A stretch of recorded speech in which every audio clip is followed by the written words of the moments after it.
Welcome back to my class. I'm your teacher Lomso, and Tori is busy today. Today's lesson I want to make about Warlet. But I noticed one sneaky line that tells us this game is related to the game named Monarch. Okay, Monarch was in my backlog for a long time. Why not to start from it then? I said to myself.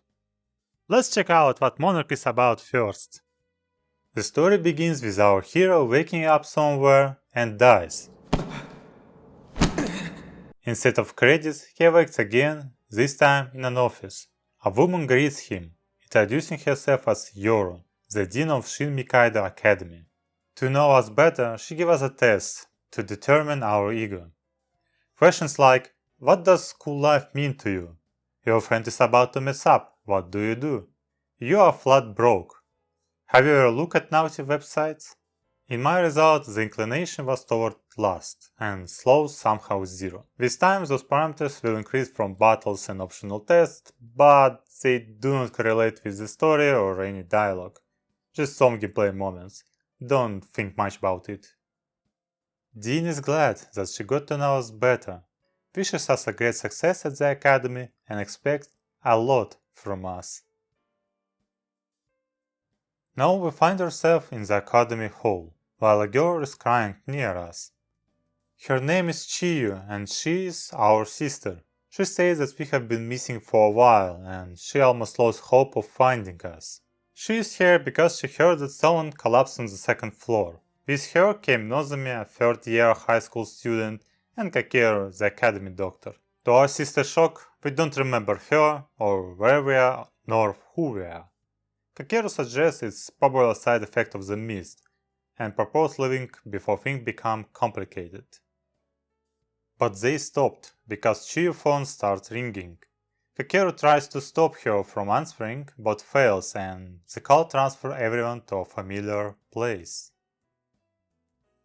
This time, instead of immediate death, a plush bunny arrives. I am the Abyss! I am one and I am all. The world and the self, ephemeral, eternal. Or just Vanitas. He offers to assist us in dealing with these monsters. Not wanting to lose our sister, we agreed, and Vanitas told us about the magic gear, a weapon manifestation of person's ego.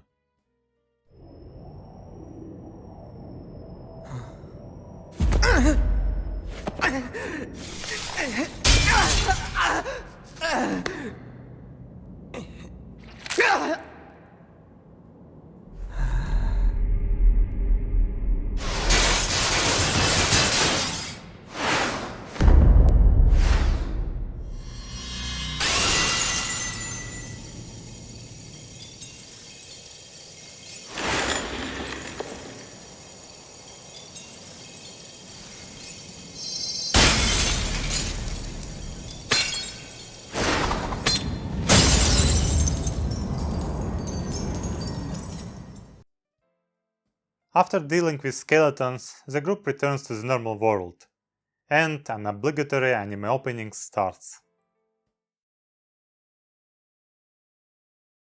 Once down on the ground floor, free from the mist, Kakeru and Chiyu go to the infirmary.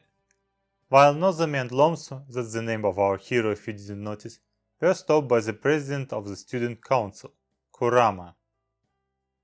In a very superior manner, he reminds how useless Nozomi was as president of the student council when the mist appeared. How he is a true hero, worthy of this position, took her place and took chaos under control. And then he asks what is going on here. Nozomi explains about us, to which Kurama shows only disappointment. How Nozomi could place the academy doctor and middle school student into danger, instead of asking him for help. No, he had to punish her, as an example. But public execution was stopped by the familiar dean, Sora, who wants to talk with us. Sora came here to investigate who emerged from the otherworld. Seeing that she knows something about that place, we told her about finding Lomso on the second floor, the Call, Otherworld, and Vanitas. After some discussion, Sora concludes that we have become a pack-bearer. Before we continue, it needs some context. The game takes place in Shin Mikado Academy, normal school with normal people. On normal day, the academy was cut off from the world by a barrier, and inside the building appeared the mist. By the time our hero appeared, a week had passed. The place we were shifted to is Otherworld, and its inhabitants demons. Among them exist monarchs, cooler demons if you like it. They can make a pact with a human, making them a pact bearer. The only cost is a person's desire, or what they call it, ego. With that, everyone concludes that we are the pact bearer of vanity, as Vanitas called it. The power of vanity is yours for the taking. Sora, seeing that we are good guys, enlightened us that her duty is to keep information about demons and otherworld secret, to prevent the appearance of pact bearers and distortions. But she failed. Now 7 pact bearers are wandering in the academy. Any use of their abilities created distortion in the form of the mist and barrier. And, as the person responsible for keeping the existence of Otherworld a secret, didn't Sora ask us to resolve the crisis? It's not like we have anything to do, so we agree and Sora explains what to do. When a pact is made, 3 crystal skulls ideals appeared in Otherworld. Our task is to wander into the mist and break them, to void the pact. Sounds easy. Nozomi hesitantly, as if stepping over herself, joins. Before the mist, let's visit our sister and Kakeru. Dean has already filled them in. She, excited by adventure, suggests calling ourselves as True Student Council, or TSC. Nozomi became president and we became vice president, or VP in short. With Dean's approval, it allows members to wander around the academy without question. The first mission of TSC will be to clear the mist in this building. We slipped into the second floor while students who were supposed to guard stairs went to the mandatory Kurama praising. I ask for your continued support. Heed my words. Let us band together. We will make it out alive. Hooray for President Hito Tsubashi! Hito Tsubashi! Hito Tsubashi! They sure are fired up in there. It's kind of scary, actually. The mist is not only a visual after effect of using pact bearers' abilities, but it also affects people's mind. In it, people lose orientation, hallucinate, and become obsessed with something. I'm by your side, watching over you. Gameplay-wise, we have the Mad Gouge, which slowly fills in. If it reaches 100, we will find ourselves in the infirmary and have to go back. Each mist section requires solving a simple puzzle to progress. On this floor, for example, 2 friends try to find each other and leave the floor. One of them, clearly under the influence of the mist, blocks the hole, talking to the locker, calling him by the friend's name. After reading their notes, we remind her that she must find her friend, and she goes. That will be in every mist, but I don't promise that everything will be covered. After passing that locker with a strong and strange smell, TSC reached a classroom with a ringing pile of phones.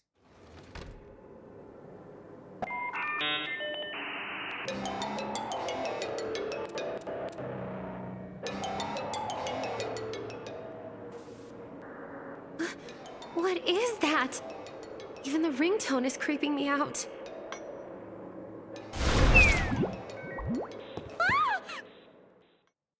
The plushy friend explains that it is a call from Otherworld, which leads to the ideal.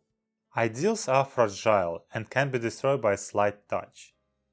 So they're guarded by a monarch's demons, and that is the second part of the gameplay. Each character has abilities which increase their madness or decrease their health. Think, plan, combine, no need to stay here anymore. Let's shatter the first ideal.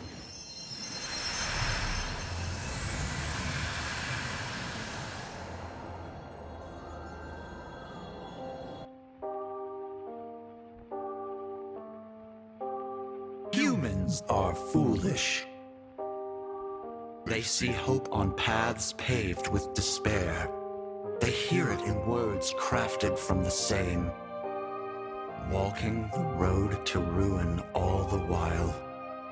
Only misery awaits at the end.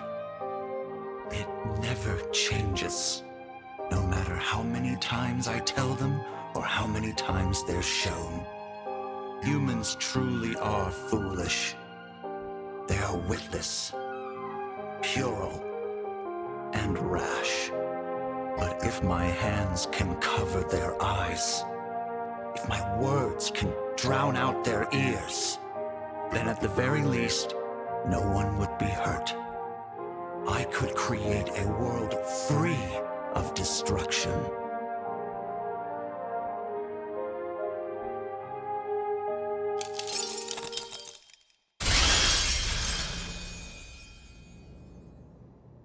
That was the Pack-Bearer's will. With the shards, their desire is released, showing us what exactly fuels a person's powers. Not sure what to do with it, we decided to go back down and talk with others. While we were gone, the empty classroom was repurposed to TSC HQ. Here, all members will be gathering on breaks, and Chewie will terrorize them with stupid questions. Hey guys!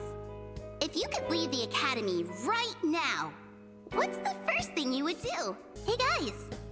If you were going to die tomorrow, what would you have for your last meal? By the way, everyone, when are all of your birthdays? Question time! What's everyone's blood type? Hop, hop, hop! Rabby, rabby! But we don't have time to sit there. While we saved some students from the mist, more people outside became obsessed with Kurama. Even Nozomi acquaintance asked her to investigate it. His girlfriend dumped him and started idolizing the student council president out of the blue. However, Nozomi is hesitant and suggests waiting to see how it will go. That just makes him angry. As he leaves, he calls Nozomi a coward and promises to deal with it by himself. On the third floor, we crack open a student's safe, steal their badge, commit identity theft to get inside the classroom, and break the second ideal.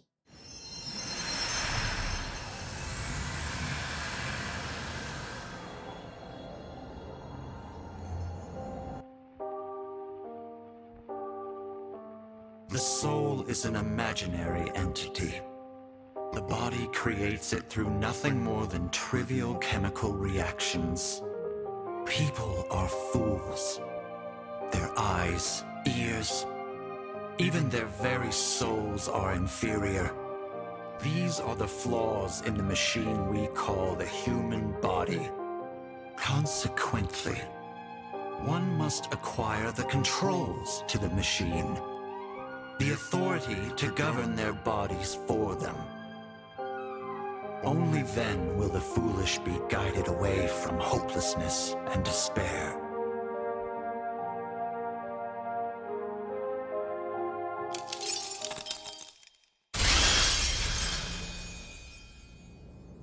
The authority to govern their bodies. No wonder. There's only one more ideal left. Once we take out the Pact Bearers, we can return to our normal lives. That way everyone gets to be happy.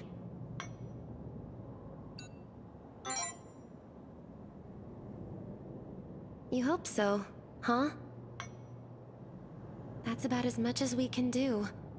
After all, there's no way to be certain. Now it's clear who is the Pact Bearer. Nozomi reflects on what happened when the barriers show up. School has succumbed to chaos. She, as student council president, tried to stop it, but lacked the strength and courage to do so. Then Kurama took everything under control. I don't know why everyone expects that the student council president, an 80-year-old girl, should take the situation under control. Not teachers, steward, or heck, dean. Is it culture difference? To make the mood worse, Kurama decided to condescend to us. He connected some dots and realized that we are targeting his ideals. He introduced himself as the Pack-Bearer of Pride and can control the human body, By using this ability, he makes everyone happy, as only he knows what people need. But the guy who had been dumped earlier interrupted him with a knife in the back. You're all fools. Every last one of you. Nevertheless, I refuse to let the lunatics run the asylum. Not anymore. I will protect everyone, no matter what.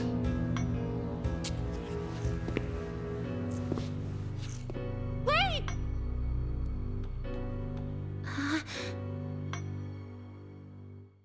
It doesn't kill him.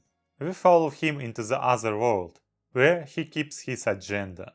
Nozomi gathers her courage, replies that he is foolish, thinking only of himself, of his ego. Despite how loudly he screams about protecting people, he does so without considering their opinions. And it was Nozomi who was selected as president 3 years in a row, not him. He is just jealous. This enraged Kurama even more, and he summoned his monarch for battle, which doesn't stop him from losing. Fools! As if you could even scratch me. I refuse to yield. I can't afford to.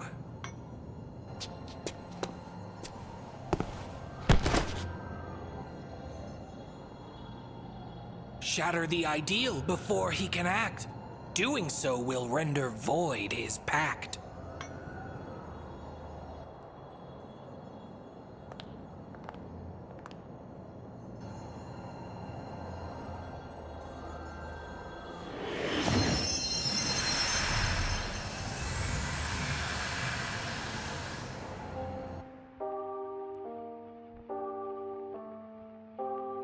The road was wet and red, as if paint had spilled upon it. The light, too, was red. Had I stopped him, he would have never been hit. I knew it was dangerous, and yet I did nothing. And now, he'll never come back. Why? Why didn't I stop him? I can still hear his screams. I can still feel that woman's slim fingers digging into my shoulders. You killed him. I thought the same myself. It was because I didn't stop him. Because I was foolish and weak. She was right. I killed him. Never again will he get to come home, to smile and play the way he once did. The fault lies with me. I've lost the right to cry, no matter how sad I am. I want to become a righteous person, so that no one ever has to suffer by my hand again. I don't want to be a fool any longer.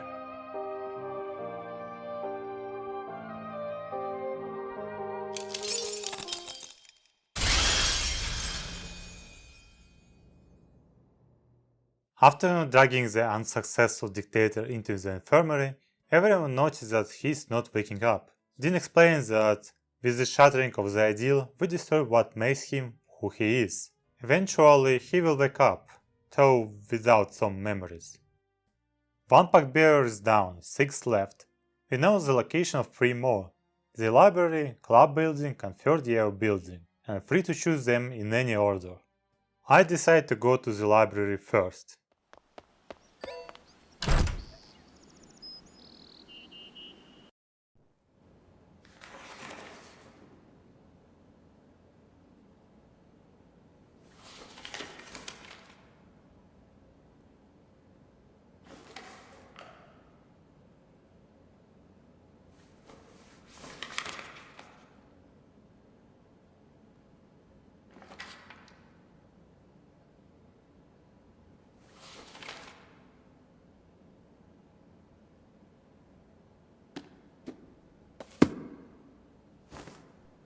There you are.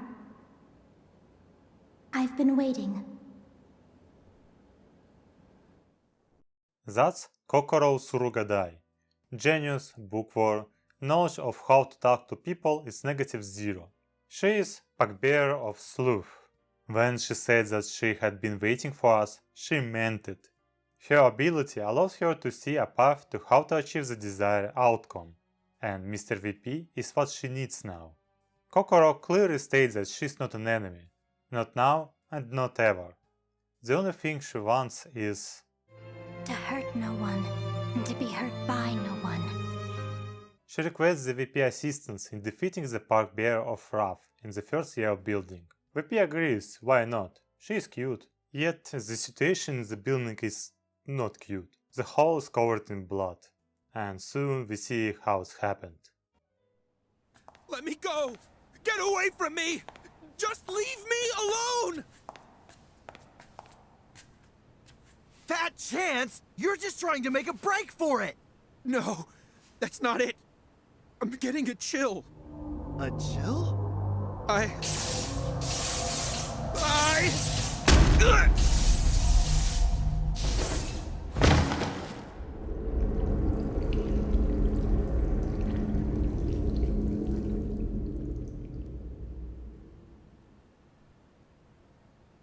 Let me take a guess. You didn't want to kill him.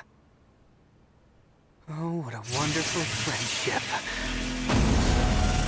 How he pisses me off.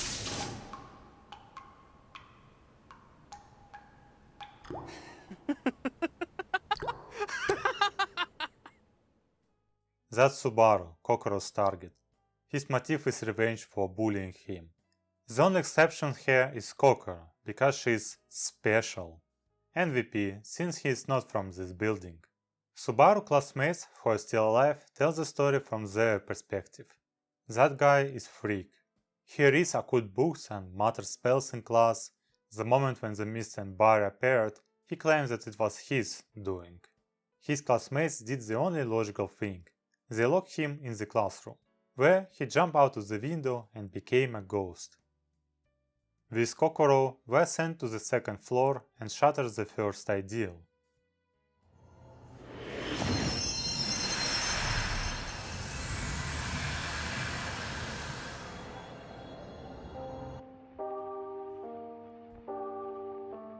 I'll never forgive them. Not the people who hurt me. Not the people who made fun of me. And not the ones who felt sorry for me. I didn't even do anything. I was just there. Did I ever hurt anyone? Did I ever make fun of anyone? Did I ever look down on anyone? With pity in my eyes? I was just there. Existing in silence. If this cruel, irrational world can let an injustice like this slide, then I want power beyond all reason. Even if it costs me my entire being. Then I'll show them. Show them the pain, the hurt, the depths of despair, the burning humiliation of being the object of pity. I'll play by their rules and see how they like it. I'll give them a taste of all the suffering they put me through.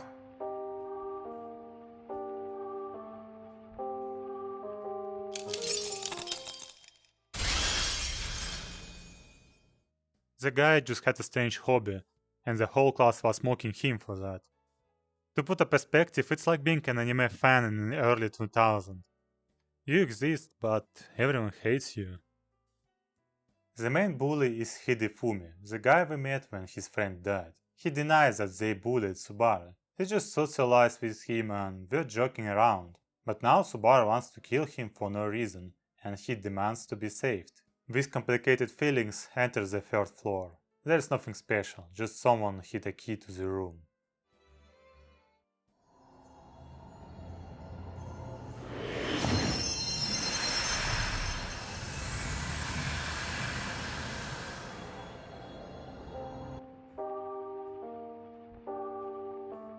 I wish I were invisible.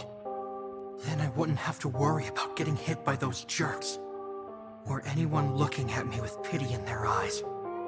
I want power beyond all reason. Like lightning. Then I could obliterate anyone who pissed me off on the spot. I want to just exist. With nothing but my eyes and my soul. I want to be at peace. To only look at that which is pure. Like her. And her alone. Forever and ever.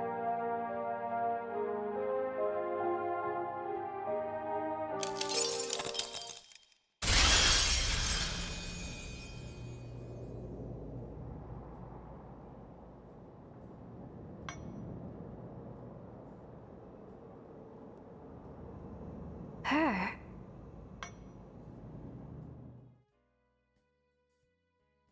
While we were busy with important stuff, Hidefumi got stabbed by one of his classmates. The guy pleases to free him, but Subaru calmly only asks him when he pleased not to be pushed out of the window. What did they do? While the failed assassin is being tortured, Hidefumi's girlfriend blames us for his death. The roof. To access the abyss, we need to solve riddles. 2 out of 3 Kokoro solved by herself, and the last one is a cipher with the word password. Subaru. He thinks about the mist, burial, and his abilities as the embodiment of his will for revenge. And as soon as he fulfills it, everyone will be free. He's out of loud, simping Kokoro because she's equally indifferent to everything. This irritates Kokoro, who calls him narcissistic, delusional, and creepy. He has imagined the ideal woman in his mind and projects his desire onto her. This response is not what he imagined in his head. He blames VP for corrupting his holy Kokoro, and we beat him. I lost? This can't be happening. I was the chosen one. I'm supposed to be special. It's not fair.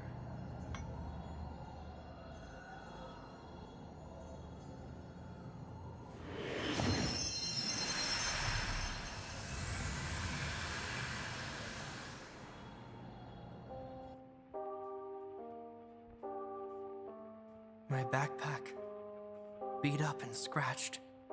My textbooks, soaked in air freshener. Their pages, scribbled all over. Nasty. Smelly. Trash hit my back. Laughter echoed around.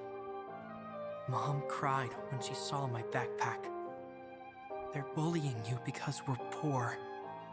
I'm so sorry. I hated the laughter. I hated getting hit with trash. I hated the pity. And most of all, I hated making the people who cared about me sad. I'm no worse than anyone else. So why me? The things I care about. I couldn't take it anymore. The laughter. The trash. The pity. I didn't want to be bullied ever again. I didn't want my mom to be sad anymore. I just wanted to be able to protect myself and what mattered to me. I wanted that special power.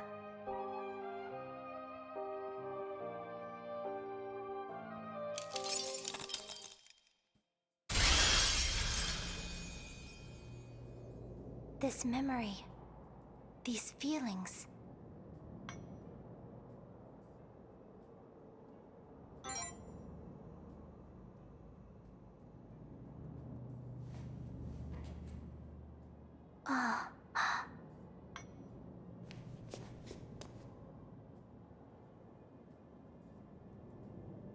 Don't look at me like that. Don't pity me. You're wrong again, Subaru. I'm not pitying you. I'm just sad.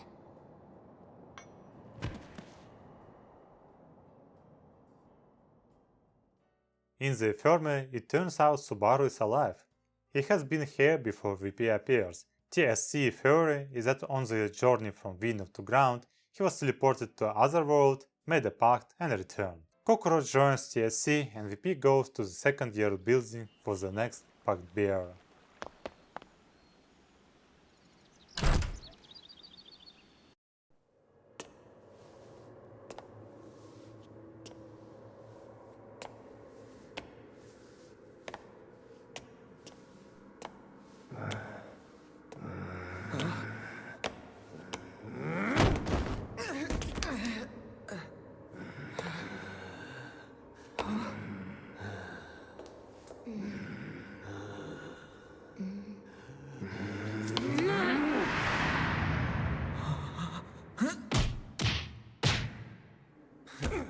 Picking on the weak, huh?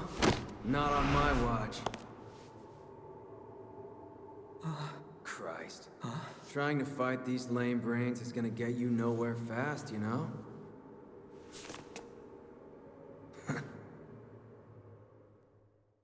That's Ryotaro Date. This is the guy that parents and students will tell you to stay away from. Quite straightforward, doesn't care about using force or others to reach his goal. He is the pack-bearer of gluttony, and is curious what our deal is here. After explaining to him about pack-bearers, he suggests joining forces. Someone in the building is causing everyone to feel pain.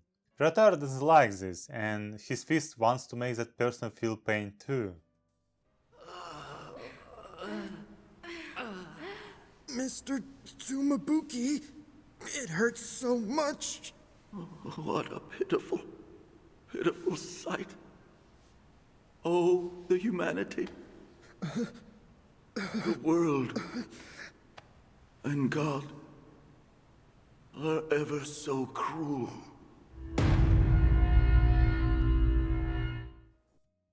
This creepy old man is Mr. Tsumabuki, a beloved teacher amongst students. He pities students praying that they feel better, doesn't like Ryotaro for being privileged, and for being disgrateful to his grandfather.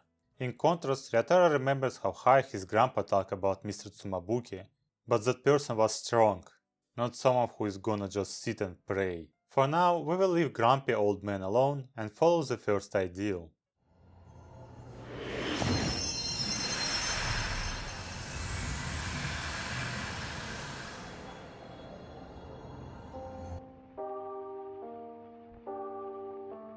Vexatious, enviable, hateful, detestable.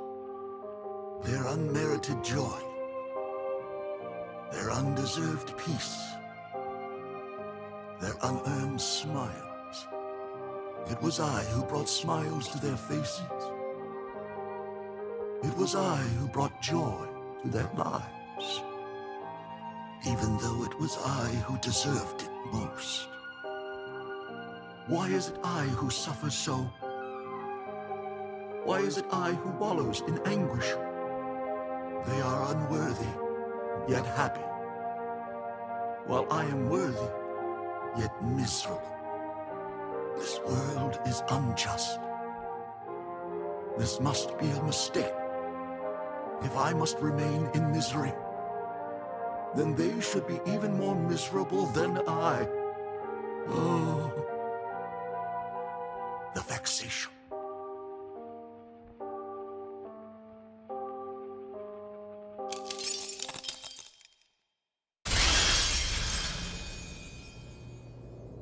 The hell was that?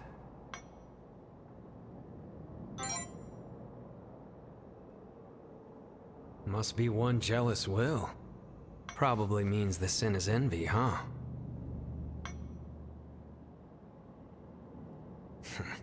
What a lame-ass pack-bearer. I'd never see eye to eye with someone like that. On the second floor, we meet Dr. Shironeko. Kind person, also a favorite amongst students, boozing and crying in the school park after every failed date. She asks for help moving a student to the infirmary, but the given student doesn't want to leave the building. Mr. Tsumabuki said it will make pain worse. As a person with medical background and a responsible adult, Shiraneka ignores those words and moves the student outside. Surprisingly, as soon as the student left the building, she felt better, which confirms that it is a packed bear ability. On the way to the second ordeal, Mr. Tsumabuki stops to scold. Everyone felt worse after the student left. They are demanding that she be brought back, because that would be better for everyone. Uratoro laughed at their selfishness and walked on. Third floor. Some lunatic locked us in a computer science class, hacking his student account to find some cringe compromised material. The second ideal.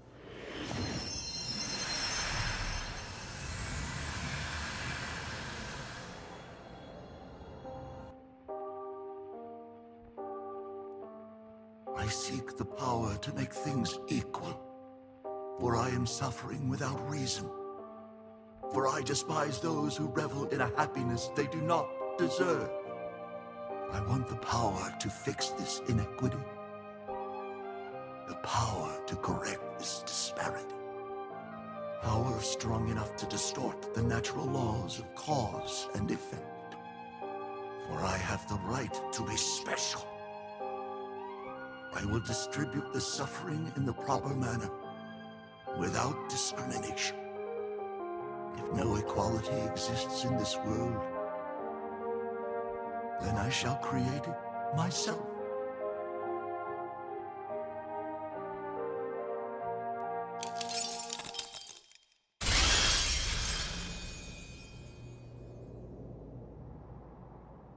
The power to distort cause and effect, huh? If that's what's been putting people in pain, then the pain has to be coming from somewhere. Back in the building, the situation became even worse. Some students barely stay awake. Shiraneka, despite her condition, asked to help students. For some reasons, Ryotaro has a weak heart towards her and fulfilled her request.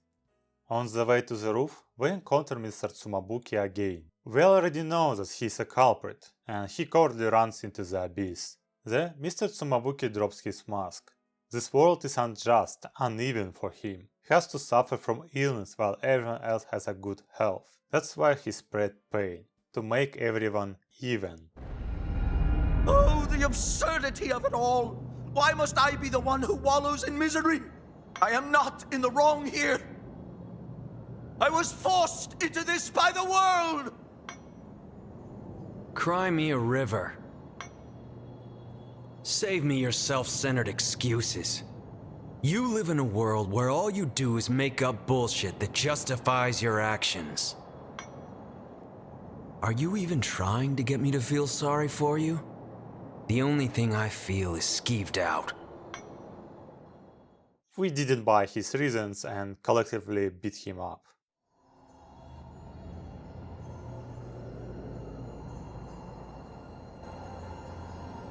Why must I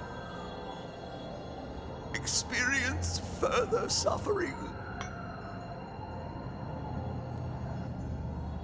I loathe it all. Your power. My life.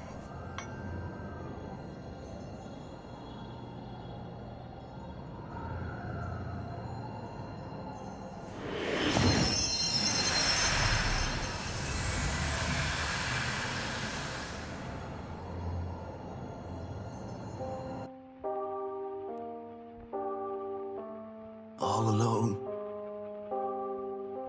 Some days, I can't even get out of bed. If a bug lands on these spidery fingers, I haven't the strength to shake it off. The pain awakes me. I grab hold of the bucket beside my bed. The stench of sick permeates it. Vomiting. Vomiting. Vomiting. Nothing but suffering. Day after day. Why? For what purpose? Is there a point in going on when this is all there is? These questions have plagued me since my diagnosis. I have only a short time left. Is there value in struggling to survive when I only suffer for it? I had a friend who lived for the sake of others. I looked up to him. I wished to be such a glorious being myself. My own family lost patience with me because I chose work over them. When I lost my position as dean, everyone vanished from my side. I lived for the sake of others, but not a single soul lived for me. I thought I had led a giving life, but I was wrong. People took what they wanted from me. I was nothing more than a convenience. It wasn't until only solitude and agony remained that I realized the truth. This world is absurd. If you're going to take from me, take it all. Why did you leave behind the solitude, the agony, the sorrow? I was deeply, thoroughly envious of those who had stolen from me, of those who have never been stolen from. And so, I wallowed in self-pity. I cursed my existence. Where was my reward for a life well lived?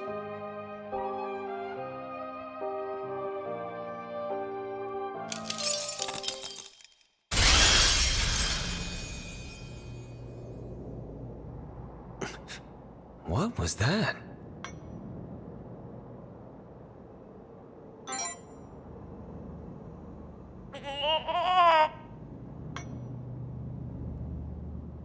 You cursed your existence, huh?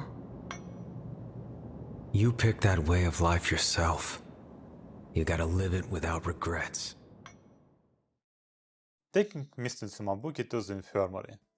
Gratara joins the TSC and warns he will not void his pact, and in the future we might clash. 2 out of question, 2 in the team and 2 left. For now we only know about the club building, and that is the next goal.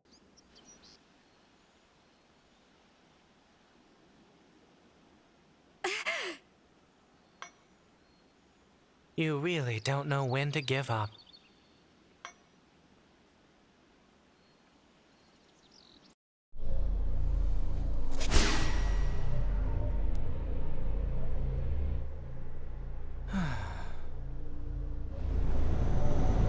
I don't have anything left to give up.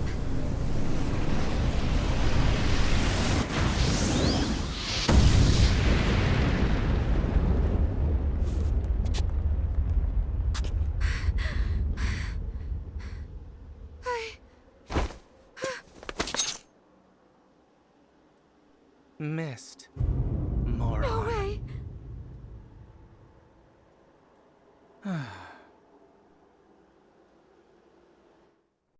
The girl escapes using us as a bait and leaves us with Shinya Yuda. He is adopted son of Sora and Yuga, so he knows about the situation and who VP is. Constantly whine about how he wants to prove that he is useful and how he hates pack bears. I hate pact bearers. I can take care of the anomalies on my own. Don't think I'm going to let a pact bearer like you show me up. He briefs us on the situation. That girl is Akane, the pack bearer of Lust. She killed some members of baseball club by burning them alive. Presumably because the club captain, her first boyfriend, dumped her. After that, a cheerful, kind girl started stalking him and hook up with his friends. Since he has already scouted out the information, we will join him. As entrance we meet Sumire, Akane's twin sister, kinda airheaded and flirty girl, famous for changing boyfriends as the wind blows. Some stories have even been published in a school gossip magazine.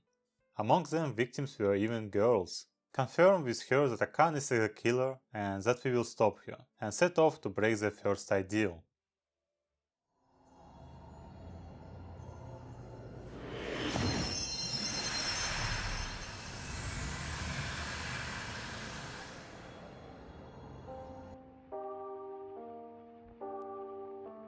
I can't take this.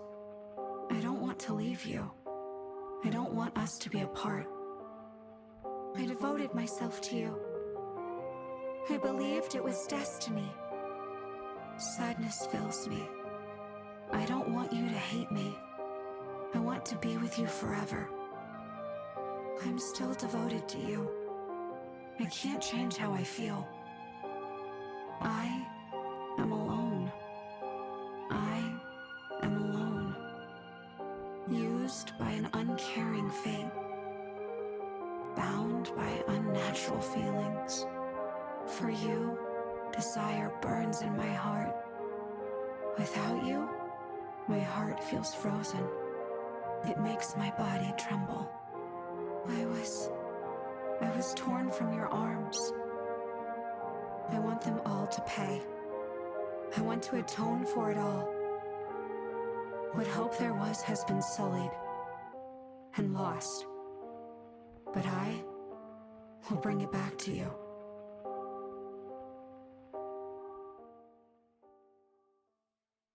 Meanwhile, the relationship situation doesn't become easier. You are Miss Takagi, correct? I am afraid I cannot do that. I just want to talk to Haruka. You'll have to discard what's in your hand first. But I can't. This is the only way I can get his attention. He won't even talk to me anymore. Things have been so crazy. There's no telling what's going to happen. I can't just die without any closure. I want to hear it from you, Haruka.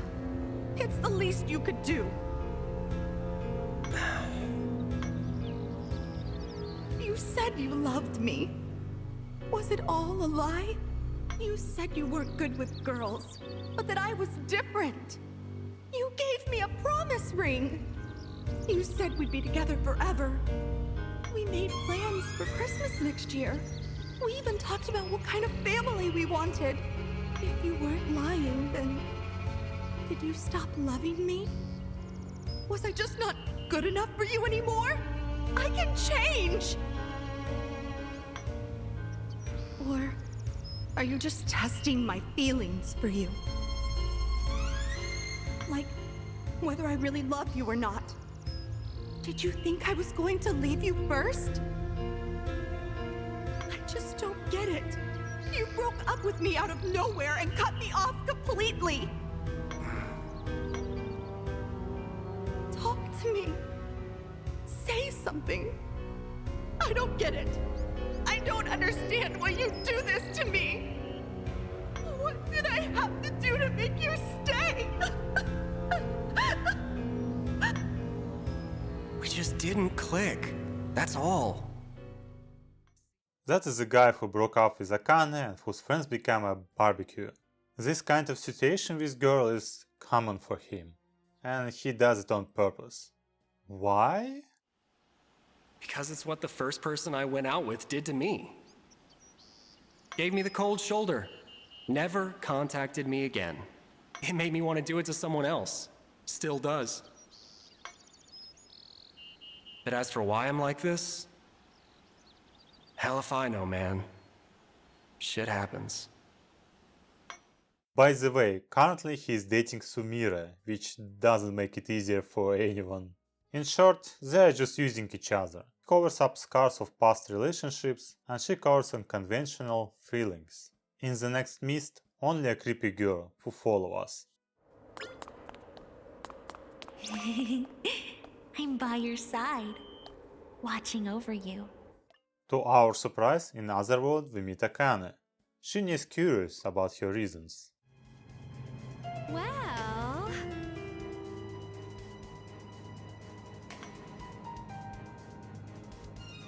I don't want to be hated by the person I love any more than I already am. I want to be loved. For our hearts to be one. I want our wishes to be fulfilled. For us both to find what it is we're looking for. In other words, my angle is love. burning people alive is not the way to be loved by someone. We decide to free her head. I'm sorry. I can't.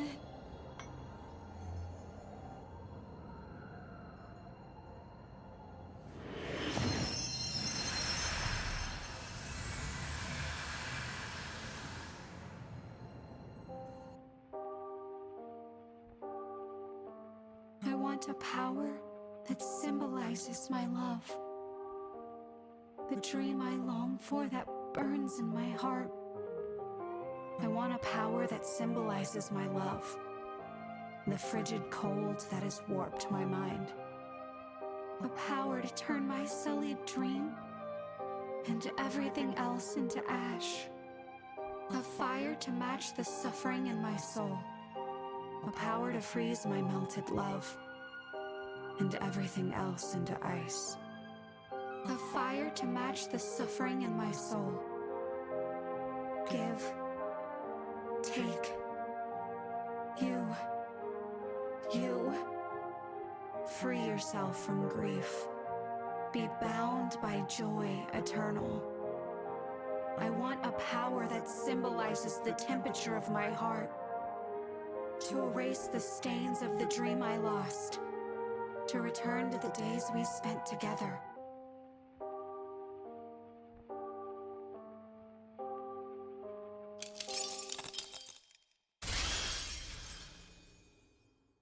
Though Akane is bad, only 2 of 3 ideals were broken, and the mist is still present, which raises some questions.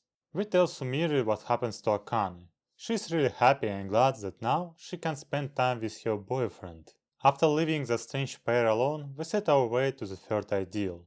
The road is long and twisted. In the mist, one girl is sitting before the door and will not let us in till we find the name of her rabbits. And finally, we can end with this drama.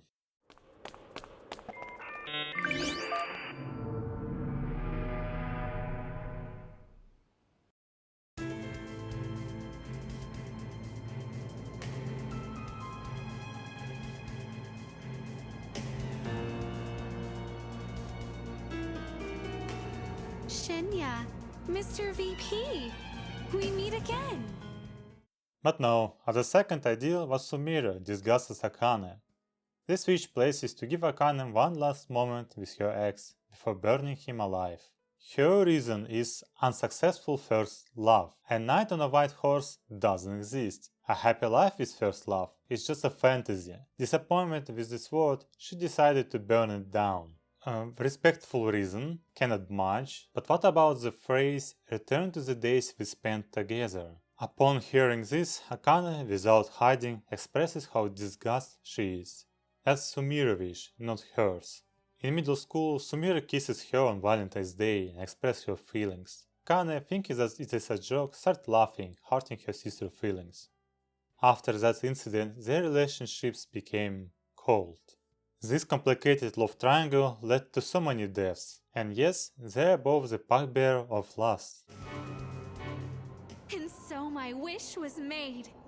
My dreams were dragged through the dirt by the world, by destiny itself, and I'm going to get my revenge.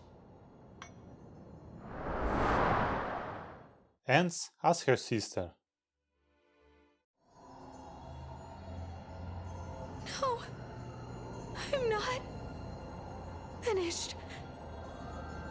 Not until I've burned it all to the ground.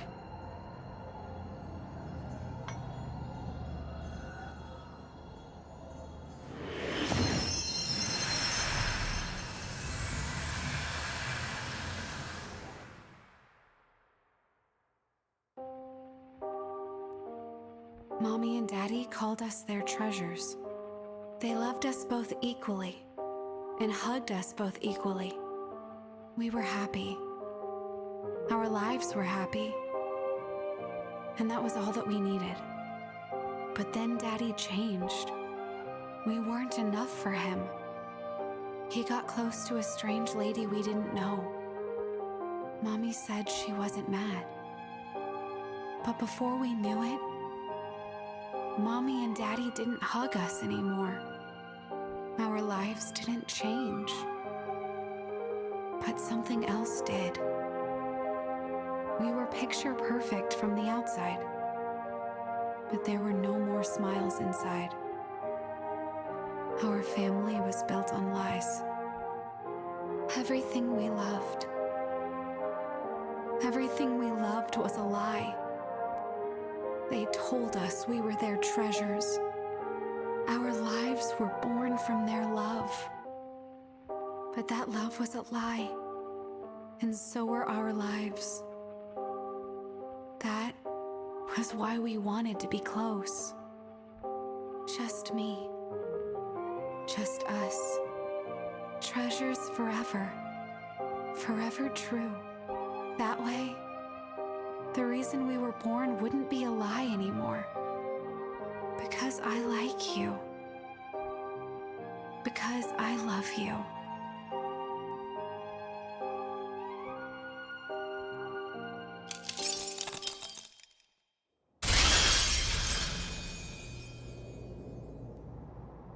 The ideal of Will is a pact-bearer's formative memories. Their feelings about each other were more similar than they realized. But I suppose there were just too many wrinkles between them. Love, like, people's feelings for each other just don't make any sense. The mist disappears from the club building. Shinji, seeing that VP is a good person, decided to join TSC. Once again, Teen Sora thanks us for the work she should be doing, and provide information about the last unknown pack-bearer. It is pack-bearer of Greed. Its myth is located in the old dorms. According to Sora, this is the most dangerous pack-bearer of all. We thought about what this pack-bearer is, we reach old dormitory territory. It is the only part of the main story where we can freely choose our partner. Of course, I choose Kokoro. She is funny. The gates to the dormitory itself are closed. The key has one strange girl. She knows that we are from TSC, investigating the mist, etc., but will not give us the key for free. Behind her is the memorial, with students' names who died for different reasons, and one of them is scratched. She has the feeling that she knows that person, but can't remember and asks to find who it is. Our only clue is the student ID, which is still visible. The number says that this person was in the same class as the girl. As it is the only clue we have, let's check the classroom. There, on a table near a window, stands a vase with rosemary and lies a note. I tried really hard to find the flowers we loved, by Chiyo Aikawa. It seems our sister knows him, but as we ask her about the note, she doesn't understand what we are talking about, and rosemary is her and our favorite flower. Out of desperation, we try to log in to the student account by using its ID and rosemary as a password. And it works. The student's name is Takamori Suzuki. Died near academic gates in a traffic accident. We inform the girl about our finds, get the key, and shatter the first ideal.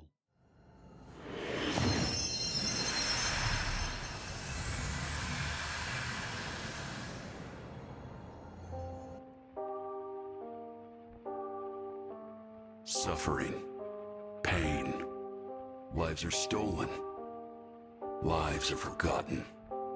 Why must they suffer? Why must they be in pain? Why do they have to be stolen and forgotten? The suffering from the past doesn't go away. The fact that they were hurt survives them. Lives stolen never return. Lives lost are never recovered. If it's just the way of the world, if it's just a matter of course, then for what reason do we suffer?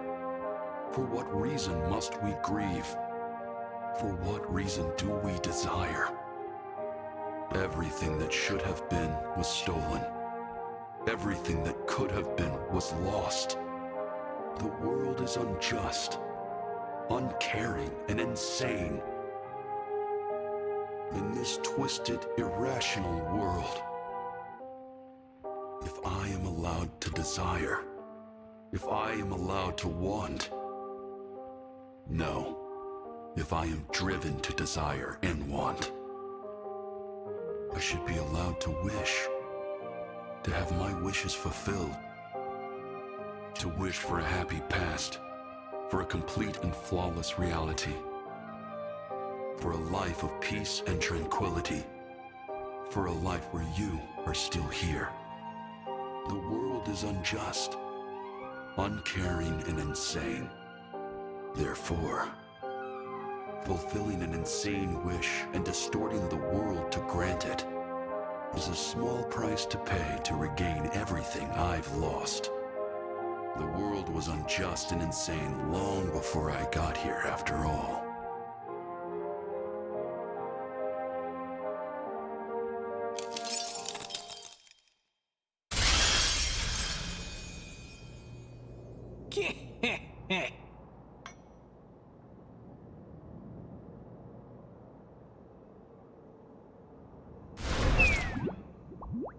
An ego that desires to take back what had been lost, paired with a will that justifies itself at any cost.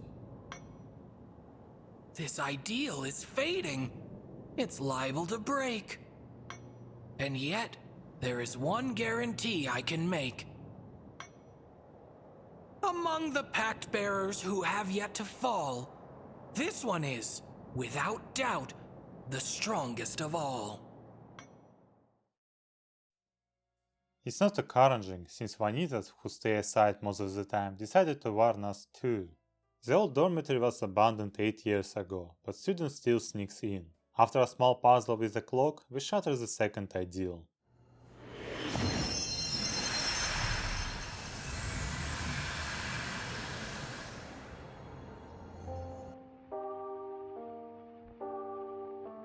This is a necessity. There's no way around it. Injustice to combat injustice. Madness to disrupt madness. Enough power to distort the very laws of nature and reclaim everything I have lost. The power to restore everything to how it was, and to keep it that way forever. The power to give meaning to all the time spent shedding tears of regret. Time spent wishing, lamenting, resenting. If only, if only, if only. I'll obliterate the despair I suffered then. The despair that stole you from me. I'll destroy the emptiness I've felt ever since.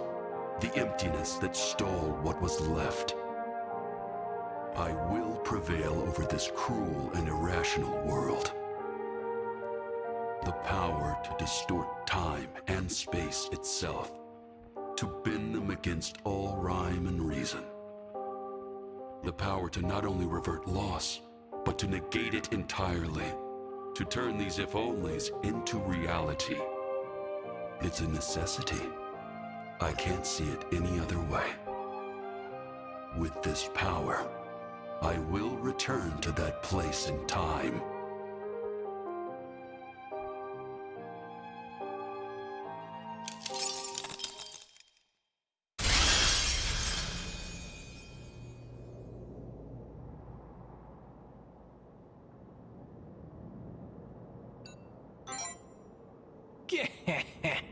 Your answer's a miss, though almost accurate.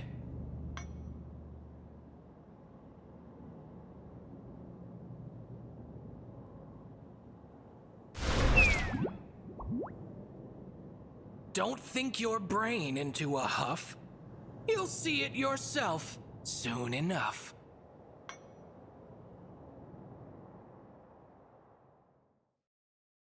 While we were busy, Shironeko decided to organize a small party to cheer up everyone. Adults flirting. No, but you're still as beautiful as ever, Sora. Stop it, you. You're making me blush like a schoolgirl. It hurts to watch. Literally. Guys fighting. Or didn't your parents teach you any manners? Excuse me?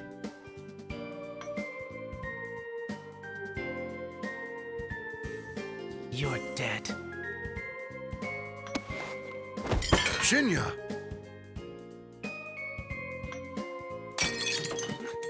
Hey! You're wasting food! Girls eating.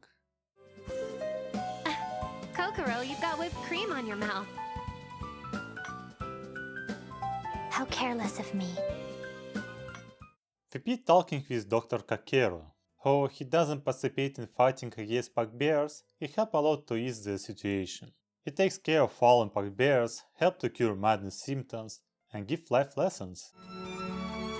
Enjoy your junk food while you're young. Enjoy your good appetite and your working taste buds. Or just tease us. Yo! What's this? You got a new girl? Break up with the Prez already? Now, looking at VP and Chiyu reminds him of the days of him and his brother. Before he could say something silly again, we heard a scream from the infirmary, and everyone ran there.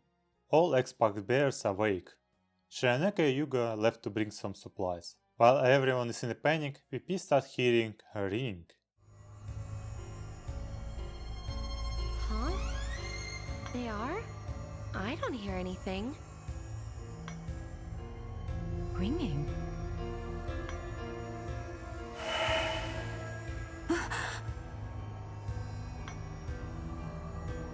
Nobody move.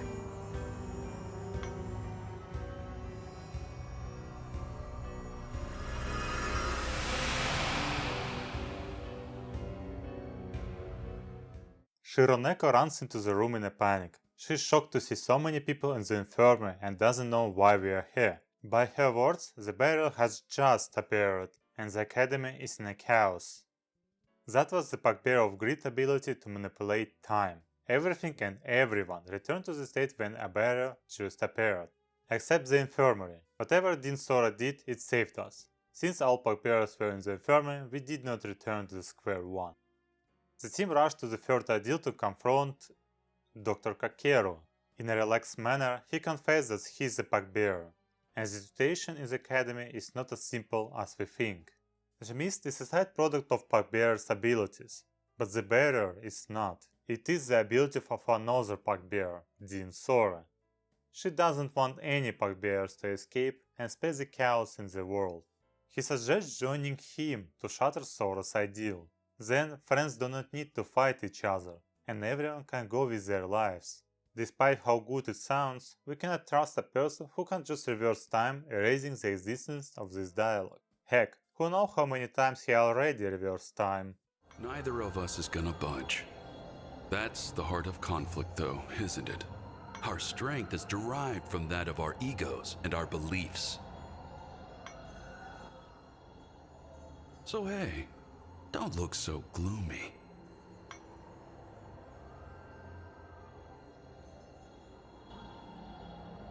This is your chance to prove to me how strong your ego can be. I've got high hopes for you, you know. The fight is over when Kakeru starts bleeding. He assures that it is not our fault. I hope, with what little remains of my ego, that your efforts pay off. Don't give up the fight.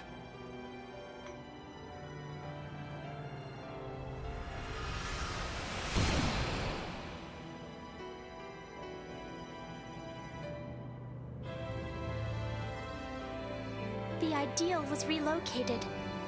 Was it his authority?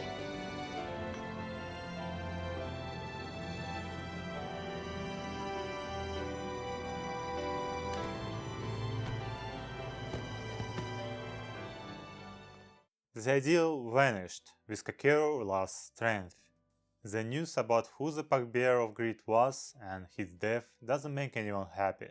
Dean Sora only reminds that there are still 3 bugbears left: Kokoro, Ryotaro, and VP.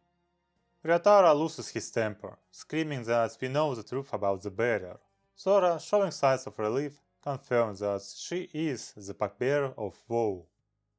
Defeating her indeed is an option, but the consequences that follow will change the world forever. Many people will die because of our ego. With that, she leaves us to decide. Kokoro decides to spend time alone and goes to the library. Shinya goes to Sora. He believes that what she is doing is right. Ryotaro wants to fight Sora. Shattering his ideal is not an option. Nozomi returns to the normal student council to help sort out the chaos. The true student council is now disbanded. While wandering around the academy, thinking what to do now, we meet a student. He tells us that Chu has been looking for the classroom where Rosemary is. Curiosity leads VP to check.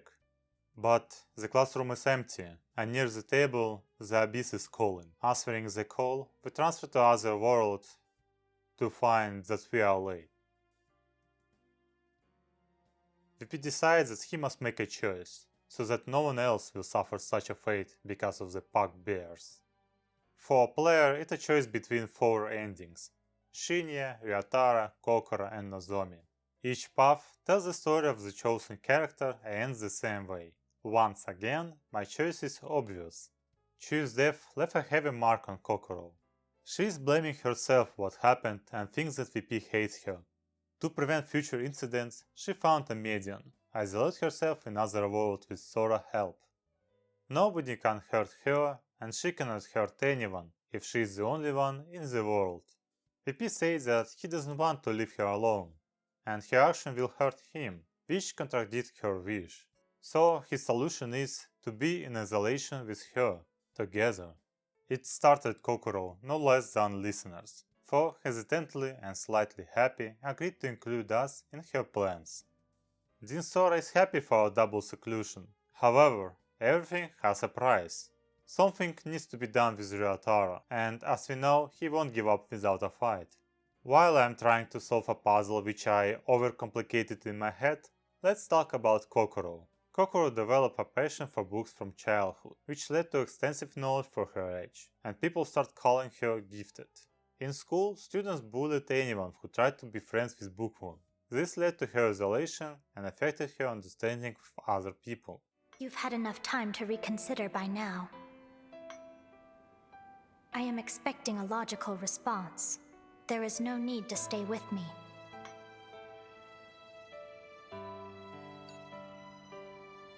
I haven't changed my mind. Dubious. That is the reason behind her wish, hesitation before, and not understanding why VP wants to go with her. As for VP reasons, he wants to know her better, and she is special to him. I understand now. Not only are you a fool, you also have bad taste. Oh, by the way, we already sent Ryotaro to the infirmary.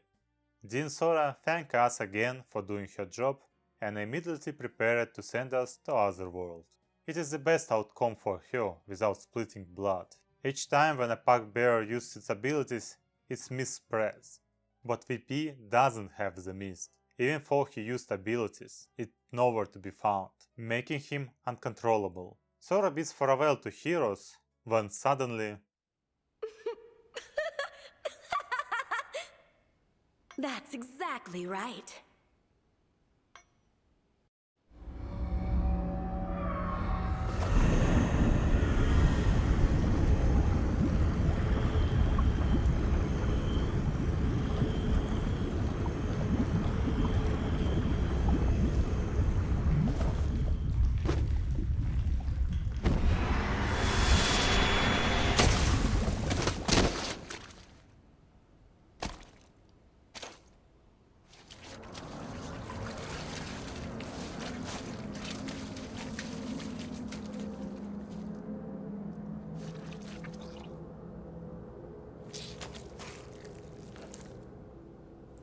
I am Yoru. Despite her dramatic appearance, we already know her. She conducted a personality test at the start of the story under Sora's appearance, and periodically talked to VP in dreams. But before we continue, we need to talk about Sora and Yugo. Sora is a direct descendant of Jingu family, who built the school to monitor demons and prevent the leakage of knowledge about Otherworld. Yugo, on the other hand, has his own story. He was sent by an unknown side to infiltrate the academy to steal some artifacts, but instead Sora stole his heart. So he abandoned his mission, married her, and joined her family's duties. Till one day, Sora got seriously ill and died. Overcome with grief, Yugo ducked into the abyss to find a way to return Sora. He found the Monarch of Woe with the ability to manipulate reality. He commanded to take the role of Sora, erase his memories about Monarchs, Otherworld, and the death of his beloved. And back to the present. Yoro is part of Monarch of Woe, maybe even its true side, more playful, sadistic than mannered and calm Sora. From the beginning of the story, she has been stirring chaos in the academy. She found people with strong egos, told them about monarchs, and pushed them to make a pact. Everything to destabilize Sora and free herself. To mentally break Sora completely, she playfully tries to kill Yuga, but Sora shields him, though without success. So long as he lives.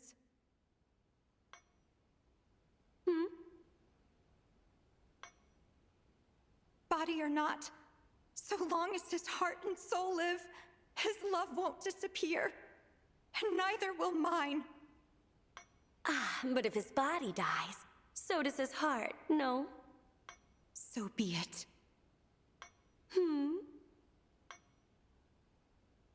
All I must do is absorb his heart and everything else before they disappear.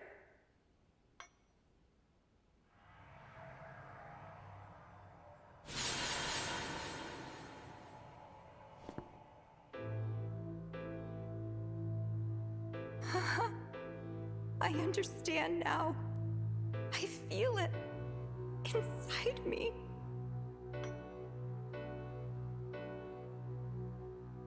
This is your love.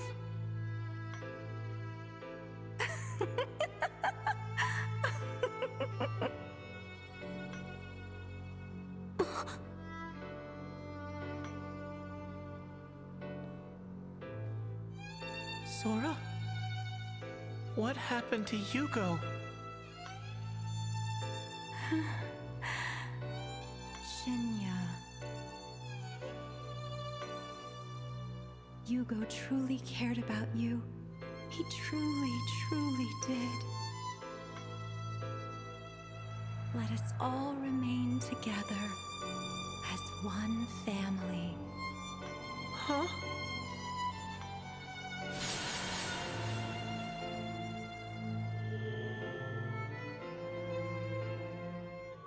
As for you... Huh? Are you precious to Yugo? Or important to Shinya? Do you belong in our academy? Hands off! These little ones are mine. You displease me. We do not need you or anything of yours. Our academy has no need for your ilk.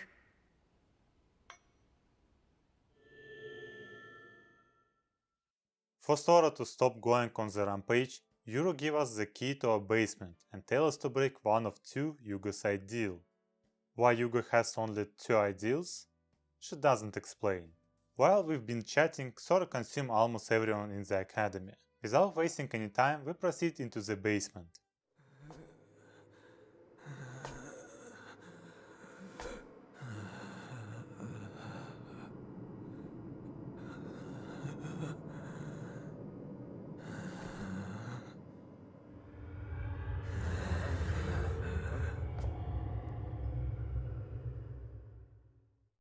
What these are, we don't know and don't have time to ponder. Besides, they just stay there if we don't touch them.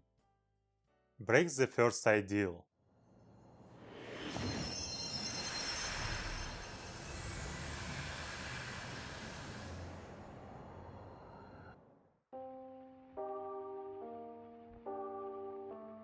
All I want is to see you, to make you happy for the rest of your days.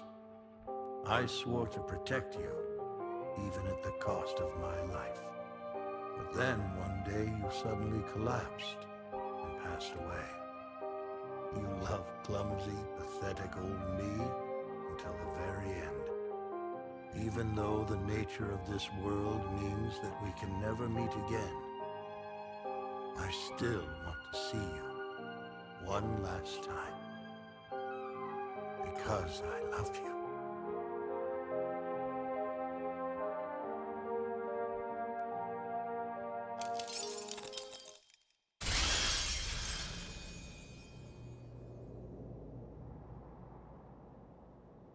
This feeling, it is pure anguish over the loss of a loved one. Although it was by natural causes, he couldn't accept her death. His devotion drove him to fight against reality itself. This is Yugo's wish.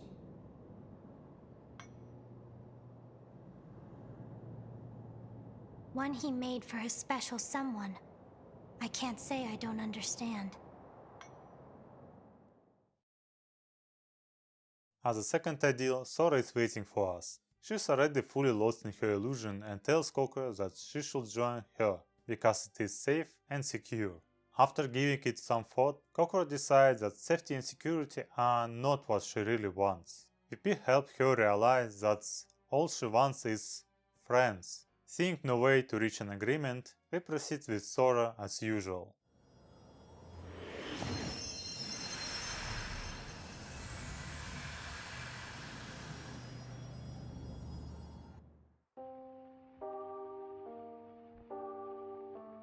That will, that ego, through its mere presence alone, the distortions in this world will increase. Stars will fall prey to contamination. The natural order will be reversed. Divine providence will be held in contempt. Material value will soar, while ethics erode to nothing. Severe weather, strange diseases, cultural decline, economic disparity, corrupted souls. The world cannot stand in the face of these distortions. It is for that reason that it was tearing apart at the seams. The Jingu clan discovered this, and so sought aid from the outer god. There is no beginning and no end to the world in which it slumbers. I learned of this outlandish tale when I was sorting through the things she left behind. However, if what the Jingu family believes in is true, if this legend is grounded in reality, if this outer god hears my wish, then I desire the power to rectify these distortions, both in this world in which she has died, and in this heart from which she has vanished. Nothing else matters to me. I beg of you, grant me the power to bring her back.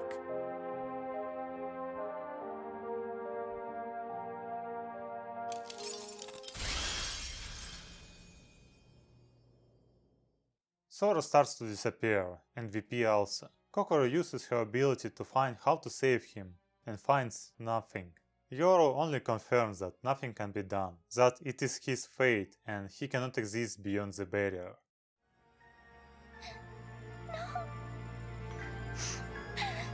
Don't leave! Stay by my side! Together with me! Please! I'll never wish for anything again. As long as you can be with me.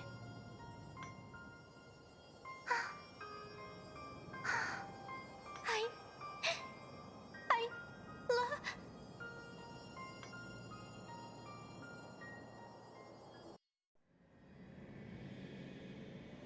I'm sorry.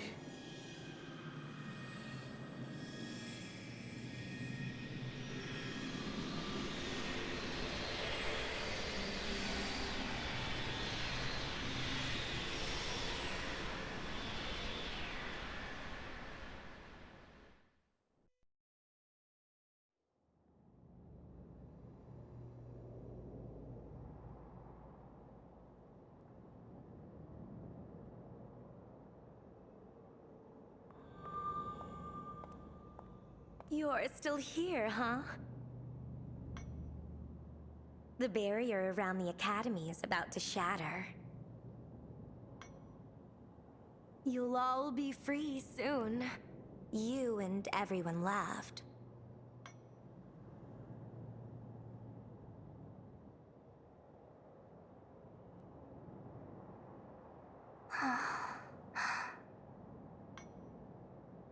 Hey. Don't get any foolish ideas.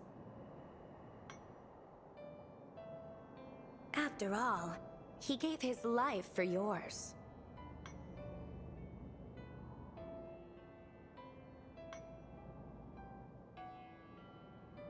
I never approved of your relationship. To be honest, I was terribly jealous. But even so...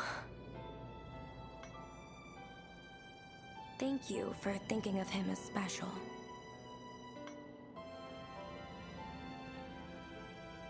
Ta-ta.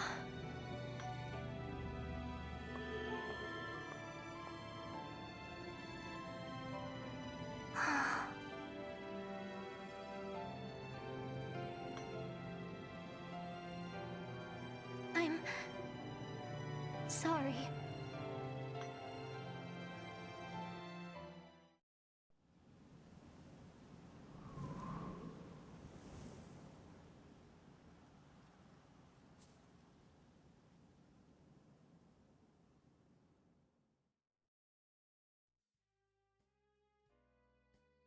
That's the end, leaving us on a sour note. To my surprise, the story isn't afraid to talk about heavy topics, and the only thing that I personally don't like is the time reversal. It reduces all emotions that they had created before, destroying any attachment to the world. Alas, the ending... Where is this music coming from?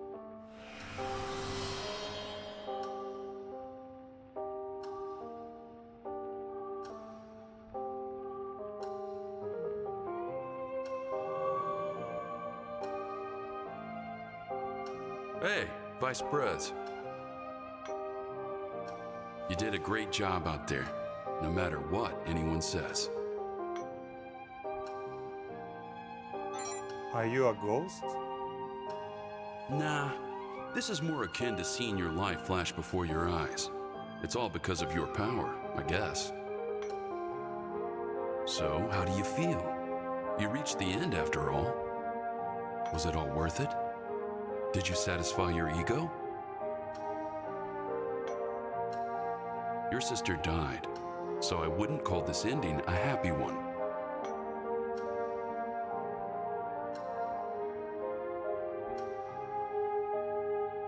But still.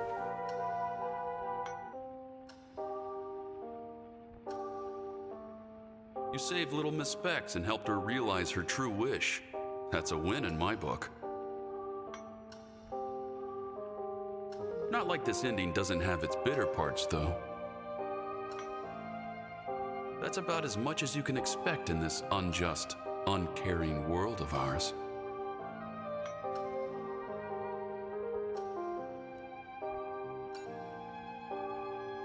This isn't enough.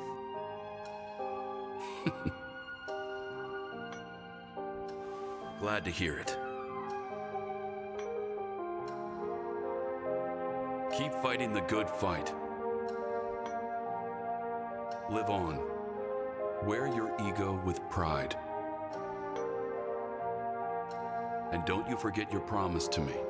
Got it?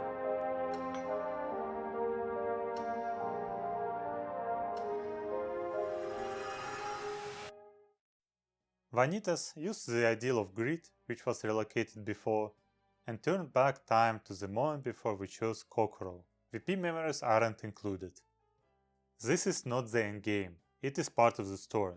To progress, we have to see each character's road. To not retell the same story, I will highlight only the character's story and ending. Ryotaro Datte wants to leave his mark in this world and to kick his father and brother asses for corrupting his grandfather's legacy. VP tells him that he's a chicken and he will watch how he will do it. He took the bait. Kokoro already isolated herself, and as true friends, we are going to bring her back into reality, against her will. In other words, we ask her to use her ability to find other ways to free everyone. She only could see some kind of gate before Shinya shatters her ideal, voiding her pact. Then Sora is dissatisfied that we try to mislead Kokoro from her isolation. She is going to kill us, but it's time for Yoru. Yugo dies this time.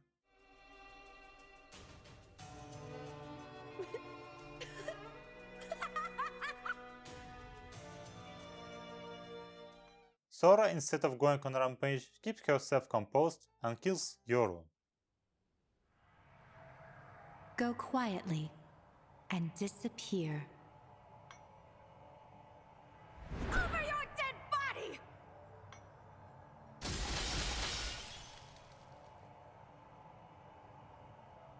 Noisy pest.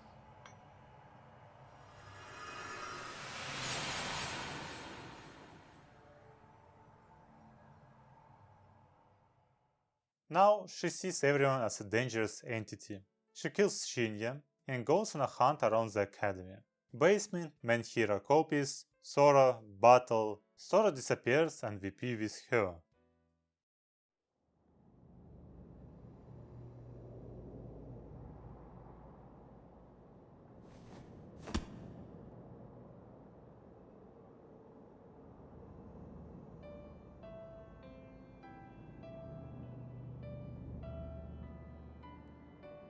Chio, Dr. Kakeru, Mr. Yugo, Shinya,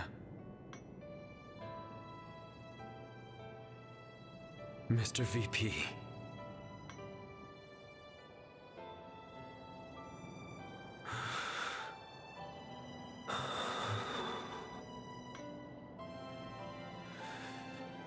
Damn it all! Everything's been taken from me again!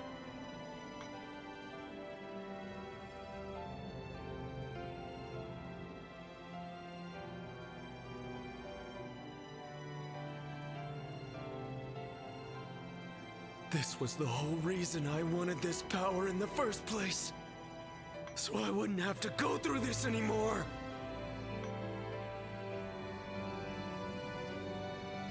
Damn it. I can't take this shit.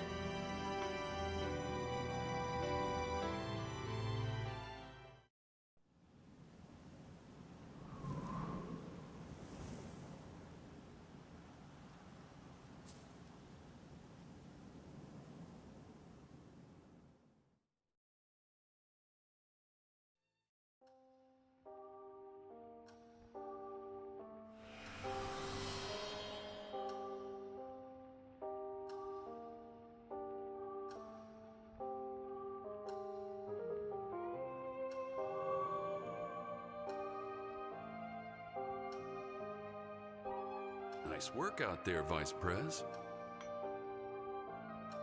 So how did this one pay off? Was it all worth it? Did you satisfy your ego? Your sister still died, so I wouldn't call this a happy ending either.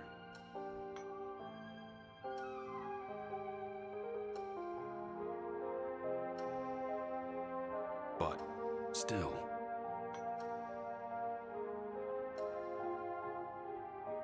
You saved that lone wolf and helped him with his emotional baggage. That's a win in my book. You managed to save two of your pals across 2 different space-times. You're really going for it, huh?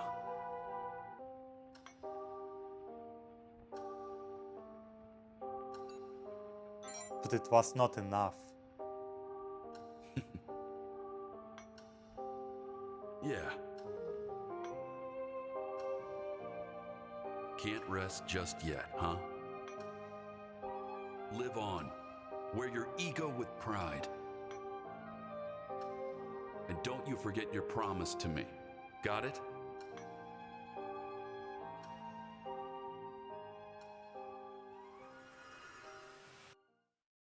Next one, Shinya. As Nozomi, he is not a pack bearer. but that doesn't mean he has no issues. Yugo and Sora are his adoptive parents after his mother gave him up considering him useless. Though he is living in a happy family, feelings to prove his worth still lingers within. He always says that he can handle everything alone. After choosing him, he will beg to break our pact, but VP is undeterred. Kokoro already isolated herself and our task as good boys to deal with Ryotaro. Beating his ego, Dean Sora office, Yoru. This time she kills both Yugo and Sora, and with the death of the last we are useless for Yoru. Shinya promised to kill her and went to Shatter's ideals. At the last ideal, Yoru creates facsimile of Yugo, Sora, Chiyu and VP, which tell us that she is related to what we saw previously. Yoru adds fuel to the revenge fire by confessing that she killed Chiyu. Our sister started to suspect something about VP and had to be silenced. Now, with two people who really wants to kill her, she had no chance. Yoru and VP are disappearing. No, it's just like I thought. There's no way I can accept myself the way I am. There's nothing about me worth loving. I couldn't save a single person. I couldn't even keep my promise to you. Please, don't leave me.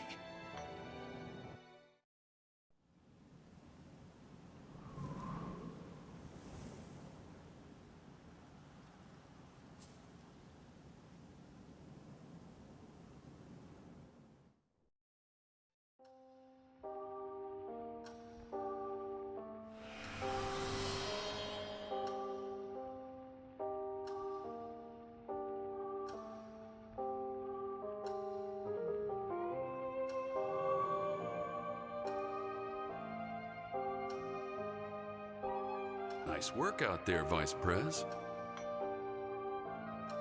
So how did this one pay off? Was it all worth it? Did you satisfy your ego? Your sister still died, so I wouldn't call this a happy ending either.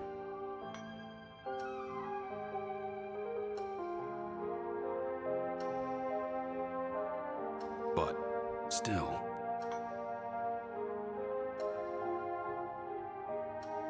you helped a boy who was like a brother to you. You even saved his heart. That's a win in my book. Weren't you exhausted yet? Haven't you had enough? Is all of this still worth it to you? No one would blame you for wanting to rest, you know.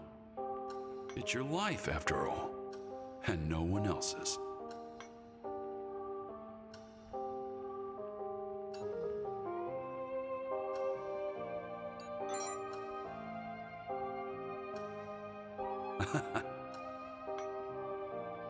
Damn, you're a greedy one, huh?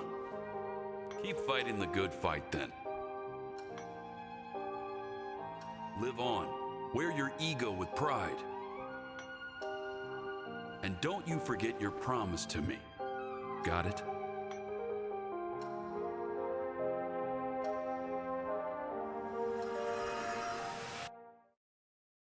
Last one, Nozomi. She has been student council president for 3 years in a row, but behind this, she's an ordinary, timid girl who is really easy to scare. What is that? Even the ringtone is creeping me out.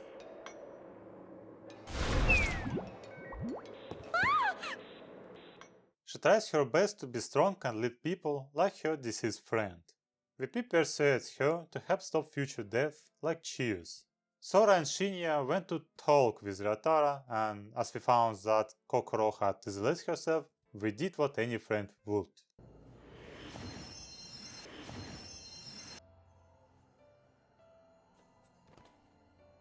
Yoru couldn't kill either Sora nor Yugo this time and just left. Once again, Sora asked us to deal with her mess, despite wanting to kill us before. Yoru really talkative this time. She confessed that she created VP to fight against Sora. She planted false memories about being Chiyu's brother into everyone in the academy.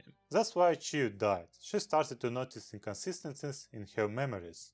Her real brother is that guy whose name we had to find to get the key. Now Yoru invites VP to join her, to spread the distortion around the world. This is the opposite of what we have been fighting for all this time, and like Chiyu might not be our sister, but became one, so VP rejected Yoru's proposal. Kakeru's ideal being on the last stretch breaks, sending us back in time for the last time.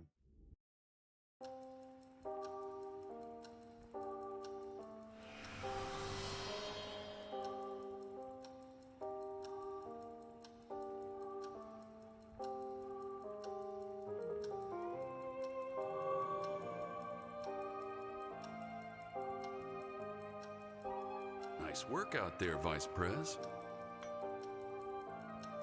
So how did this one pay off? Was it all worth it? Did you satisfy your ego? Your sister still died, so I wouldn't call this a happy ending either.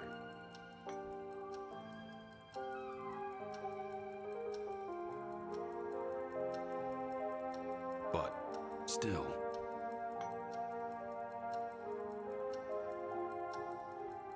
You saved the Prez and protected most of the students. That's a win in my book. How do you feel now that you've checked out 4 different outcomes? Wasn't too bad, was it? At least you got to save your special someone. That's way better than not being able to help anyone at all.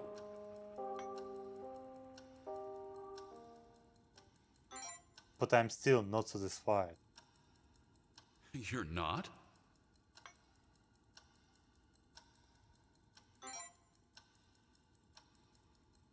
And what promise is that?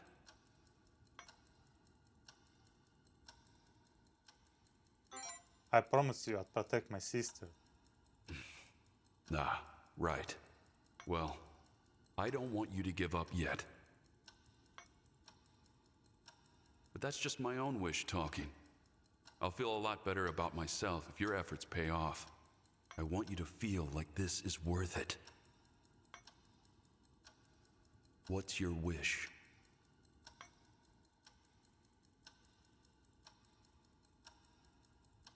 I want to save everyone.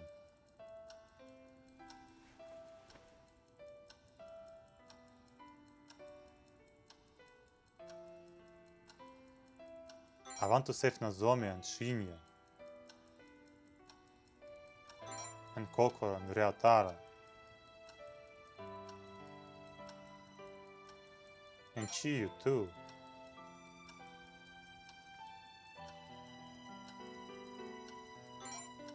And you as well, Dr. Kakeru.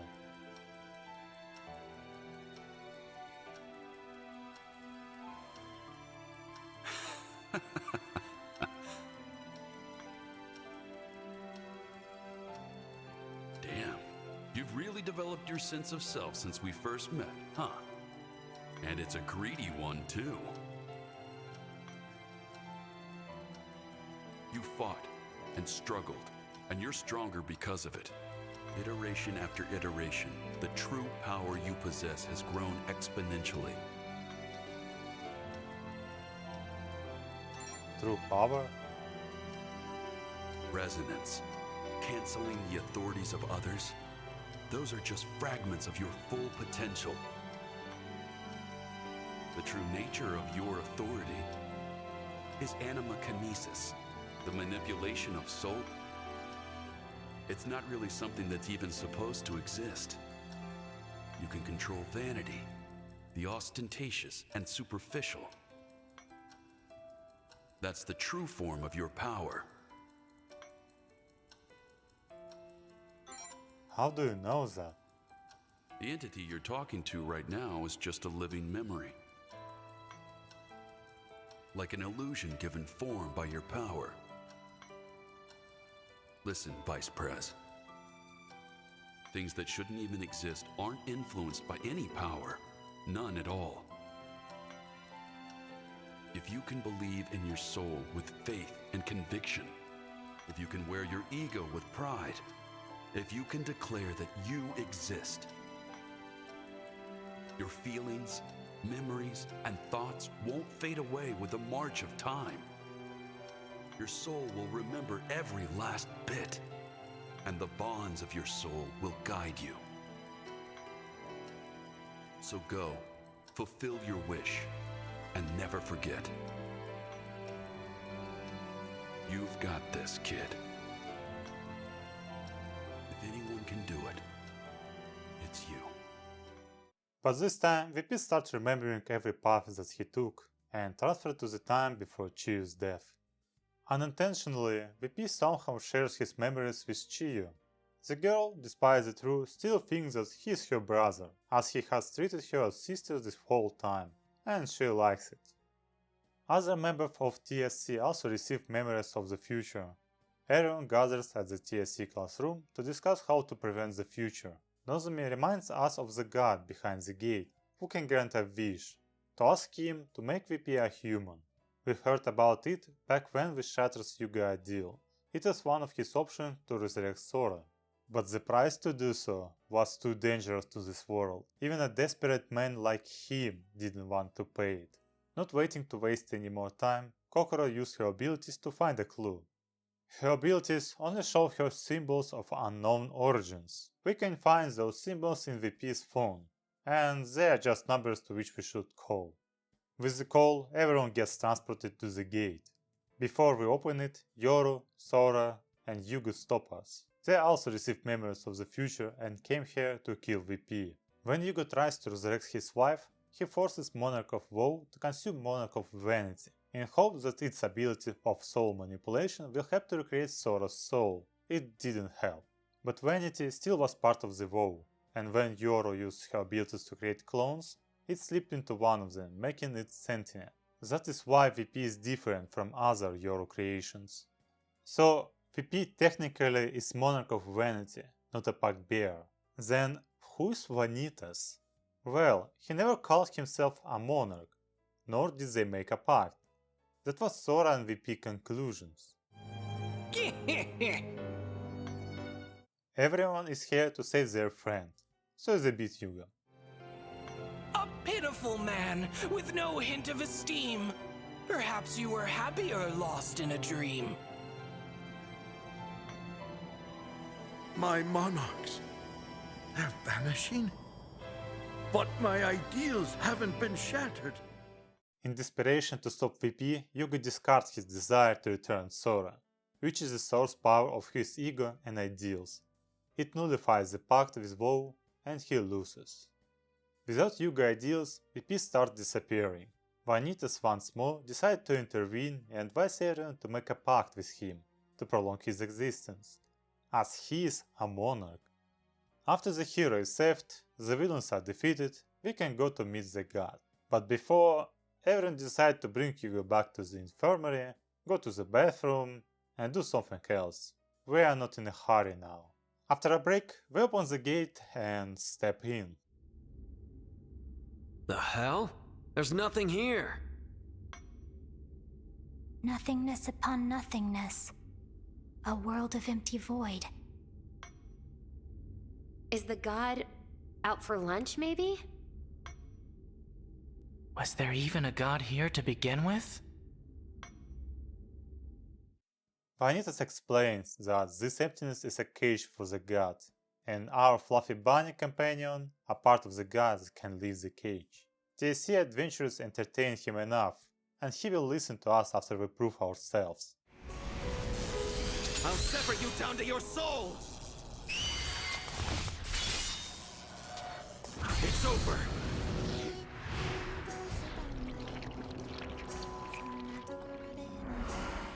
After beating him, VP asks to make him a human. You have prevailed in your struggle against the irrational and unjust.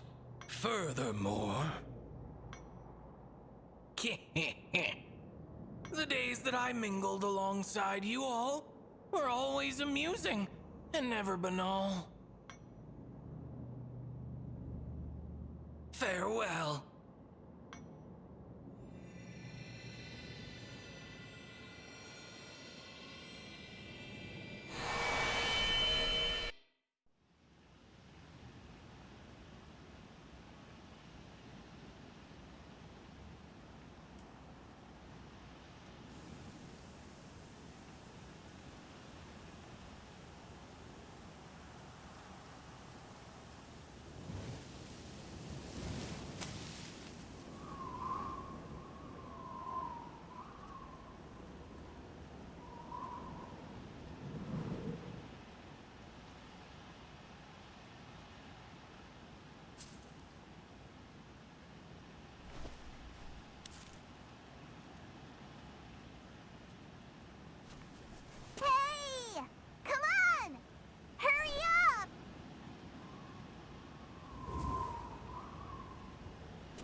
I'm not joking this time.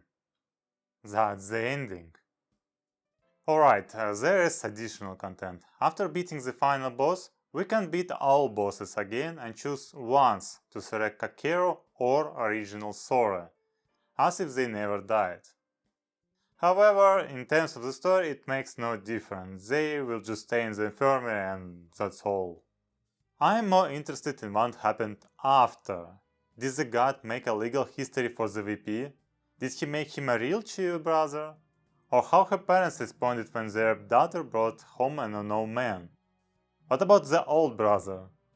Also, what about Kokoro and Ryotaro? They still have their power and their myth still lingers in the library and archive. Will the Jingu family hunt them down?